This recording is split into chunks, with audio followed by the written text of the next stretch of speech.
অনেকেই বলে যে ইসলাম, ওখানে ইসলাম, ওখানে ইসলাম, ওখানে ইসলাম, কিন্তু দেখবেন তাদের বিভিন্ন ধরনের স্লোগান ছিল আল্লাহর আইন চাই, সৎ লোকের শাসন চাই। যখন পরিবেশটা ভালো হয়েছে আর আল্লাহর আইন চায় না, আর সৎ লোকের শাসন চায় না। কি বলেন? আর বলে না এই কথা তাদের আমির, তাদের নেতৃবৃন্দ এই কথা বলে না। সমস্ত দলের কিছু ভাই আমার সঙ্গে কথা বলে, তারা স্ট্যাটাস দেয় যে আমরা আসলে মনের মধ্যে আছে আল্লাহর আইন, সৎ লোকের শাসন, এখন বলা যাবে না। ভাই মনে একটা মুখে একটা, এটাকে কি বলে ভাই? কি বলে? মুনাফিকের অবস্থান কোথায়?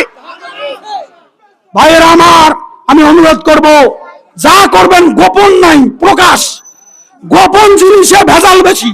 আমরা সর্বোচ্চ চেষ্টা করব, আমাদের যদি একজন সংসদ সদস্য থাকে, ওই সংসদে দাঁড়িয়ে আমরা বলবো এই সংসদে আল্লাহর শরিয়ার আইন চালু করা হোক।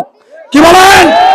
কোনো কথাবার্তা নাই, কোনো গোপন নাই, কোনো আমেরিকাকে ভয় করি না, ভারতকে ভয় করি না, কোন দেশকে ভয় করি না, ভয় করি আল্লাহকে। আল্লাহর জমিনে আল্লাহর দিন কায়েমের জন্য রাজনীতি করি। আল্লাহু আকবার বলে নামাজে দাঁড়াই, ঠিক তদ্রূপ আল্লাহু আকবারের স্লোগান দিয়ে ময়দানে নামছি।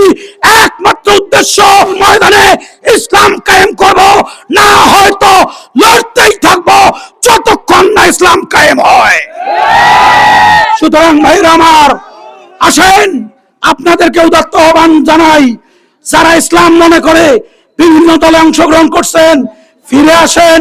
তাদের মাঝে ইসলাম নাই, প্রকাশ হয়ে গেছে। আসেন, ইসলামের বাক্স একটাই বাক্স। সুতরাং এই বাক্স ছাড়া অন্য কোনো বাক্স নাই, অন্য কোনো তন্ত্র মন্ত্র নাই।